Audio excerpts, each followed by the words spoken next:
episode of the Bat Flip Podcast. My name is Damien, here with Matt and David, like always. But today we are joined by a special guest, MLB Insider for Fansided, Robert Murray. Robert, thanks for joining us today, and how are you doing? Hey, I appreciate you guys having me. I'm doing great. Life is good. Vibes are high. Can't complain. How are you guys? Doing great. Doing well. Doing good. Heck yeah, baby. Let's go. So we got three real quick questions for you, and then we'll hit a rapid fire segment to kind of end this up. But David, why don't you go ahead and hit us with that first question? Yeah, so we were talking about this over the weekend, Robert, trying to figure out what to ask you, and I thought the best way to lead into this is let's talk about you, man. How did you get into baseball, and what made you kind of, and how did that lead to kind of doing what you do now, which is kind of like this MLB Insider type of thing? Yeah, it kind of happened by accident, honestly. Like when I was 16 years old and I created a Twitter account just to talk ball. It was called @BigLeagueRumors, and I did it just to talk baseball, aggregate all the news from the top reporters and everything. And all of a sudden, I noticed when I was around 17 or so, I had some agents following me, I had some players even following me, and I got to see Chris Cotillo, who was one of the young writers at the time. He started breaking some news too, and I'm like, you know what? These guys started somehow. Might as well try at this age and see if I can end up getting it done. And I did not understand anything about how this works. I thought immediately you talk to these people and ask them for info and they give it to you. And I tried that, and long story short, I got told to fuck off quite a bit. So it's not great. But by the time I was I think it was about 18, I started breaking news here and there, and then I got my big break of Billy Butler to the A's, 3 years for $30 million, and it was on MLB Network the next day with Ken Rosenthal, Matt Vasgersian, Harold Reynolds, and I'm like, you know what? I'm going to try to turn this into a career, and it's turned from that into creating just that random Twitter account to then working alongside insiders like John Heyman and Ken Rosenthal at The Athletic for 4 years. Now I consider Jeff Passan a good friend, and a lot of these other insiders, they're friends. I can text them and they'll respond right away and be helpful. And it's a really cool community. Never saw it turning into this by any means, but I'm just going to keep rolling with it. And hopefully my goal is to be like Woj, and just dominate the landscape. That's a lot easier said than done, but that's my goal. Yeah, I guess a good follow-up is, what's maybe some advice that you could give someone who's looking to step into your shoes and, go back to when you were 16. What would you tell them as they kind of warm up to this Major League Baseball thing? Yeah, if they're trying to get into either writing or breaking news or both or whatever they want to get into, I'd suggest reading as many writers as you possibly can to see exactly what kind of styles are out there and what's working for others. Getting as many reps as you possibly can. And it could mean writing a feature story. It could mean writing a 300-word story. Just any rep is going to get you better. But what I would say for me is something I wish that I would have known early on is try not to grow too fast and just maintain relationships and build them as organically as you possibly can. Because I think everybody can get caught looking too far ahead at times. I know I'm guilty of it, and have been guilty of it. But trying to grow a little bit better by each day, be where your feet are, and just Nick Sirianni used this analogy in Philadelphia. I'm an Eagles fan. Just keep watering the flowers and just watch them blossom. I mean, he got booed for it, so hopefully you guys don't boo me for that. But it's something that I've taken real. It's something I live by, honestly, and it's helped me out tremendously, and it's led me to this opportunity working at Fansided. I love it. Life has never been better, and I'm just going to keep rolling with it. And I think that's really kind of important and valuable advice. Awesome. That's a good piece of advice there. It's funny you said don't boo you, because I was going to boo you immediately as you said you're an Eagles fan. Well, you're not a Cowboys fan, are you? No, I'm a Colts fan, so I don't have anything like that. But a lot of my friends are Eagles fans, and they're just obnoxious. So I like to boo. They're my kind of guys. Go Birds.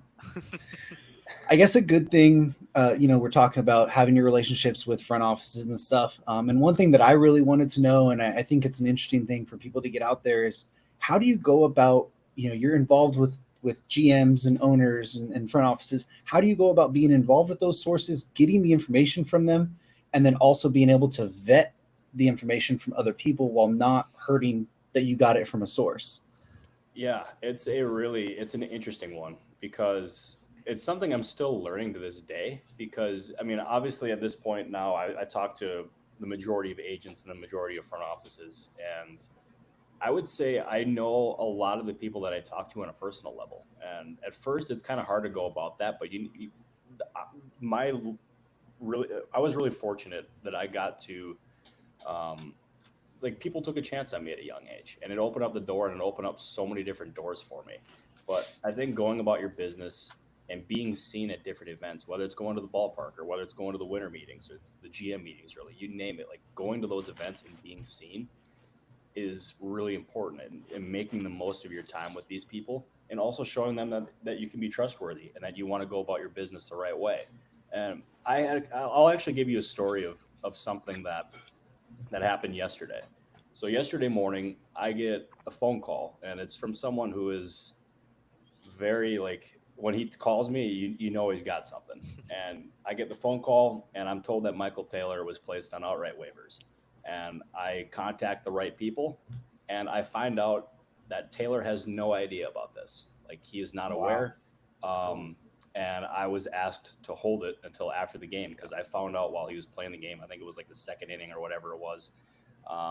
And to hold it after the game, or hold it until after the game, so the Pirates could notify Taylor, like, hey, like you're being put on outright waivers. Um, and I held on to it for about 3 hours, and all of a sudden I get the text saying that he was informed, and I was able to send it. And all the parties there were very appreciative of that. And it was, and I had one person text me saying you should be really proud about how you handled this. And I'm like, you know what? It's one of my big things is I want to go about this the right way. I don't want to piss people off. Like sometimes you're going to write stories that are going to make people mad, but as long as you're fair, you're honest, and you go about it the right way, and you can sleep easy at night. Like you can put your head in the pillow and not be like, oh shit, like why did I do this or why did I do that? That is how I go about my game, and it's really paid off. And yesterday, it was stressful waiting those 3 hours because I was worried that Rosenthal or Pass were going to scoop it, but it all paid off in the end. Sweet. Good stuff. So yeah, the next question we have for you, just speaking of, some of the sources and everything, we know you're super plugged in, and coming into a little bit of more current events of what's going on right now. This week we saw some reports about the players being unhappy with their situations from this past off season. Not naming any names, but there's been a bunch of them. And we were just curious, last offseason was really weird, and it's almost been a little bit back and forth, Jekyll and Hyde, over the last few years with just big contracts over long term. And then there's this last year they had all these pillow contracts and everything. Do you expect any changes this offseason, and especially in the way that it operates, where maybe we see more early moves, or is it going to be similar to last year? Or do you think that, what do you think about that? Just general like offseason type stuff. Yeah, I think this offseason is going to be different from last offseason because last year what you heard going into it is that the talent pool is just so like not good, and there was concerns with the other pitchers here. Like Blake Snell, obviously he has the injury history, and he's got the Cy Young awards for sure. But there was teams that were like concerned about the previous year's experience. Matt Chapman really struggled after a strong first month in Toronto. Jordan Montgomery, I thought he deserved a pretty big contract, honestly, and he didn't. He did not end up getting it for whatever reason. And like the players after that, I'm missing another one of the big four. Bellinger. Bellinger. Yeah. And like he had concerns. Like it was that an anomaly from what happened that season with the Cubs after being hurt with the Dodgers. Then Ohtani was always going to get a gigantic. Oh yeah, like, that was never a doubt whatsoever. But after those five players, there was a pretty big drop off in talent, and it really prevented the market, especially the hitting market, from really blossoming to getting multi-year deals. And this year, there's a wider range of talent, and I expect teams to give out multi-year deals and really like spend more money. At least that's my hope. That's my expectation at this point. Because last offseason, that sucked. I remember it was like day 2 of the winter meetings, and the biggest signing that I reported that anyone really reported was Joe Ross going to the Brewers. And I'm thinking to myself, like, what the heck? And then Juan Soto got traded and whatever. So, I mean, it was like it turned out to be okay. But I think we're going to see some early movement this year. and more multi-year deals, especially on the hitting side. I think a guy, Damien, you're going to like this one. I think Teoscar Hernandez is going to get I think he's going to be getting a pretty sizable contract. I know there is mutual interest in a reunion with the Dodgers. I just would not expect that to happen during the season. I think that's more of an offseason Yeah. thing. Yeah. Shoot, throw it in. I mean, reunions. What about Matt Chapman? I think there's already been some reporting on it. Like, is he liking the Giants? It seems like that's another one that's kind of obvious that he should just re-up and go for a few more years over there. No, I think you're exactly right. He loves Bob Melvin. We'll see how long Melvin's there. I think there's different opinions on how long that'll be. I think I expect him to return next year if he wants to return. But yeah, I think Chapman really likes the Bay Area. He thrives there. He did it with Oakland. Now he's doing it in San Francisco. I think you're exactly right, David. I think that's I think he watches the show because we harped on him for being bad at Oracle, and we like went down the stats and everything about how like he was so much better on the road, wasn't anything, and then from that date on, I think he's hit for like an 800 average and like a 1300 OPS and like 27 homers or something. Like personally, I was in San Fran on Monday last week, and he homered. I was like, man, I think he's at 20 or something, and he was at 7 or 8 when we talked about it, and he's at 13 cents. Yeah. Like it was funny too. He'd been struggling. He played a week where he played the Braves, the Dodgers, and the Cubs, all of our teams. And he homered against every single one of them too. So it's just funny. But wow, he must have been envisioning your guys' faces on the base. Exactly. Yeah, Oh, yeah. pretty much. So, Yeah. But, hey, one more question about kind of going off of that point. But do you expect the whole TV deals with Bally and all the regional sports networks to impact things again this free agency too, this offseason with the spending? I know you said you thought they might spend a little bit more money. Do you think that'll be handled a little bit better by teams? Any Yeah, input? I think so. Okay. I do. I think that'll end up being handled better by teams, and we'll have more clarity on that from Major League Baseball and whatever. Like we got to see it like last year. That really, I know it got harped on a lot, but rightfully so. That Texas Rangers situation, especially, that was brutal because they're coming off of a World Series championship, and then they're crying poor, and they're not able to sign really anybody. And there was players that wanted to go to Texas, but they just were not able to afford them. Yeah, it was unfortunate, but I think this year is going to be different. At least I hope so, but that's currently where I'm at.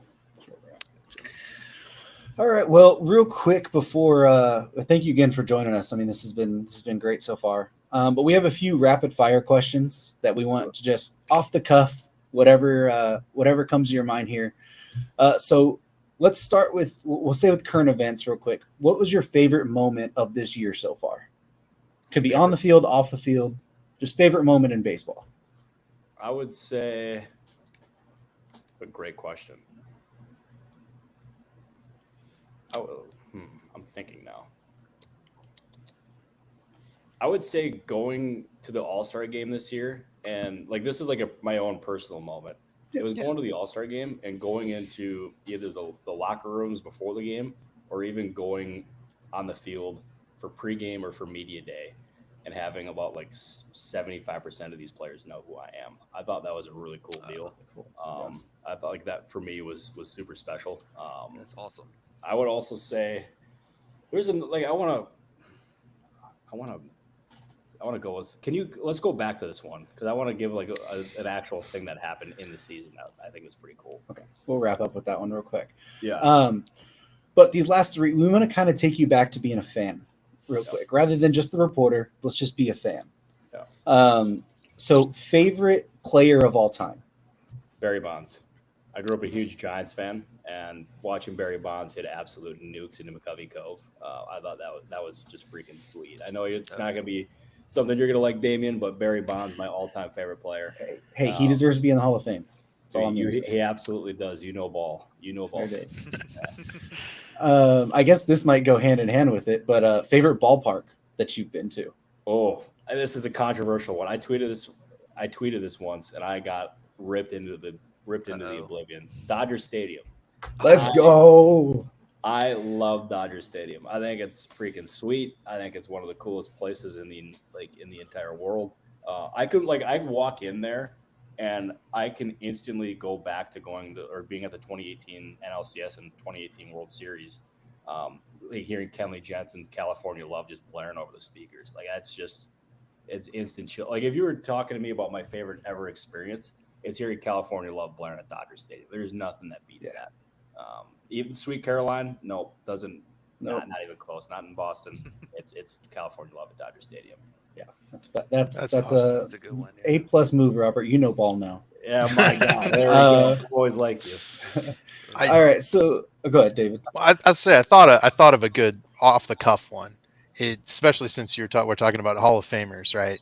Yeah. What like active players besides the obvious do you think are maybe like guys in the future that you want to vote for in the Hall of Fame? Oh, because If you can answer that, I don't know. You might not be able to. Yeah, I mean, there's a lot of them. I mean, obviously, like Bryce Harper, the Mike Trout one. I'm curious. Like, do you guys still think he's a first ballot Hall of Famer at this point? Yes. Yeah, for sure. Ken Griffey Jr. and Mike Trout have an alarmingly similar career arc right now. They really do. No, they absolutely do. That's a great point by you, actually. I like that. I would say for sure. I mean, Harper, Soto, Judge. Those are the ones that instantly come off the top of my head. Manny Machado, what do you guys think? Is he a Hall of Famer? This is Machado. David chose his jersey. It's Machado. Yeah, I've got Machado in. I think think he's gonna nail it. I don't think he's a lock yet, but I think if he has a couple more good years, then he'll be right on the borderline and probably get in. So I say he's probably borderline right now. Yeah, and I think a guy who deserves it, front office guy, Dave Dombrowski. Okay. Yeah. He needs to win one with the Phillies.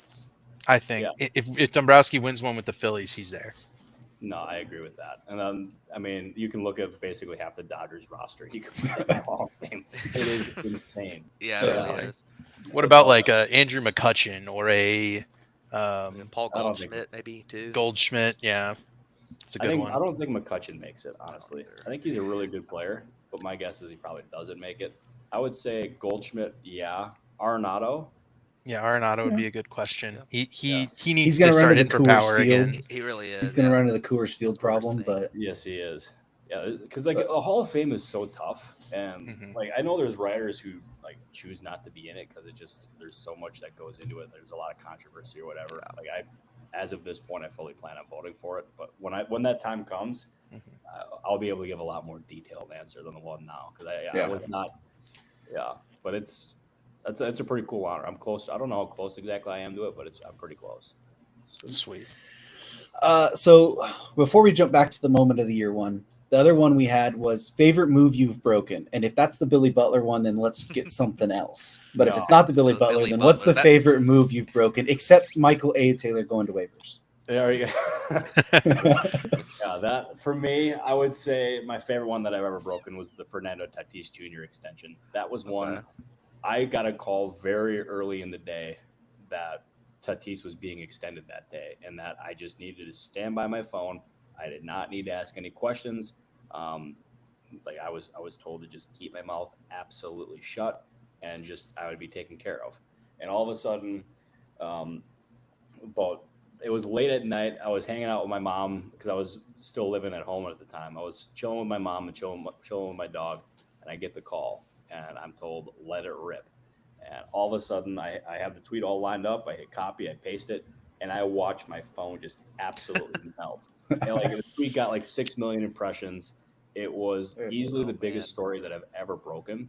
And the coolest part of it all for me was, well, besides breaking it, was getting I got a text from Jeff Passan afterwards, and he's like, "Now I realize you're legit. Like, great job." And let me tell you, like, I want to sing the praises of like Passan, of Rosenthal, and Heyman, because I think when I first got into this, I thought all the insiders would hate each other just because of how competitive it is, and you wouldn't want to like bring up the other people, and you just would kind of want to tear them down. That could not be the furthest thing from the truth. Like Heyman, I joke, I call him my baseball dad. He's freaking awesome. None of my career is possible without John Heyman. Like he started talking to me when I was like 17 and took me under his wing and just was super helpful and kind. Rosenthal got me my job at The Athletic, and could not have been nicer, a better teammate. Like he is freaking incredible. And then you look at Passan. Like I've never worked with Passan, but I can text him at any time and he will help me out. Because there was a time at the trade deadline this year I tweeted that Josh Bell was placed on outright waivers, and in reality, he was placed on waivers. I mean, it was a small little error, but I realized it after I got a call from a separate person, be like, hey, like, kind of got this wrong a little bit. And I was freaking out, and I texted Pass, and I'm like, what would you do? And keep in mind, this is his busiest time of the year. His phone's probably lighting up like a Christmas tree, and he responds within 30 seconds, and he's like, dude, relax. Like, issue a clarification. But if he told me, like, if you're going to get anything wrong or make a mistake, like, this is the kind of one that you want to make a mistake on. And he's done that for me with different questions that I've asked. He's been super helpful and kind and supportive. It's super cool. And it's not anything I take for granted. Like, all those guys are friends, they're mentors. And I think that's probably one of the coolest things that I've ever encountered in life as a whole. Honestly, it's been really cool. That's awesome. Yeah. All right, let's jump back. If you got a favorite moment of the year real quick. I would say, honestly, like, I don't know if we've had any like truly great moments yet. Maybe it's Aaron Judge's, like, him hitting his 50th the other day. I mean, maybe that's it. I don't necessarily know, but I don't know if we've had truly like a wow, like, awesome freaking moment yet. Maybe I'm missing something in my head, but that's currently where I'm at right now. That's probably very boring if I'm being real. Yeah. Actually, can I? Oh, I'll give you this one. Craig Counsell going back to Milwaukee for the first time. I was there for that one. Oh, were you there? Yeah, I was there. They were booing so loud. Yeah, because, like, okay, I covered Yeah. Counsell and the Brewers when I was at the Athletic, and, like, he was loved in Milwaukee. People thought maybe he was too smart for his own good, but he's a great manager. And then the fact he went to the Cubs and watching him get booed, oh my gosh! Like, I love a good rivalry, and that made that rivalry even better. So I'm going to go with that. I can't believe I didn't remember that. That's embarrassing by me. Yeah, it was funny. It's a good one. They got smacked too. It was Yeah. it was like 5-0 or something. It was terrible. Oh, Yeah, man. that's horrendous. I mean, I guess it was kind of a preview for the remainder of their season, but yeah. Sorry, David. Oh, I know. I've been frustrated for 6 months now. So. Well, I have, but for different reasons. Yeah. All right. Well, Robert, thank you for joining us so much. This has been a ton of fun. But before we get you out of here, I mean, obviously you have a lot bigger platform than we do. So people most likely know where to find your stuff. But if they don't, where should they look for you except for Twitter? Yeah, you can. I mean, Twitter is a big one for me, but you can find me on fansided.com. You can find me on YouTube at the Baseball Insiders. You can join the Discord where Damian is, and there's oftentimes I try to drop some news in there. The trade deadline, Damian can attest, was very fun. Yep. Whenever I found out something, I teased it in there, and it was pretty cool. And you can find me all over the place. And I appreciate you guys having me on here. You guys do great work. You're good dudes. David, I don't know if the lighting is like. Oh, it's killing me now. No, you kind of got it, like the ginger vibes. Kind of give me the. But I'm sure you've heard that before. Oh yeah, never. Dude, there's a guy in my gym that looks exactly like Travis Kelce. It is legitimately remarkable. And I went up to him and I was like, "Have you heard that before?" He's like, "Dude, every day." Oh, Every day. So, there you go. But no, Well, I appreciate you guys having me. You guys are awesome. Yep. Yeah, be careful if you Thank do so join the much. Discord that Robert doesn't eat his messages that he says he will. Yeah, that is. I do eat raw rice though. That is one thing that I do eat. I love. Yeah. raw Really? rice. Yeah. Yeah, that is one. By the way, I got my sour cream and onion Pringles right here. So that's there you go. He still knows ball. my Yeah. guy. Yeah, he there still we go. does. We love it. All right. Well, thanks again, Robert, for joining us. This is a ton of fun, and we hope to get you back on sometime in the future. No, that'd be awesome. I appreciate you guys. Just let me know when you want me on, and I'd be here for sure. And have a great rest of your day. I've got to go on a date. So There you go. maybe Good some luck, news Robert. to report after I get back. We'll Yeah. see. All righty, guys, we're going to end this one, and we'll be back here in just a few minutes.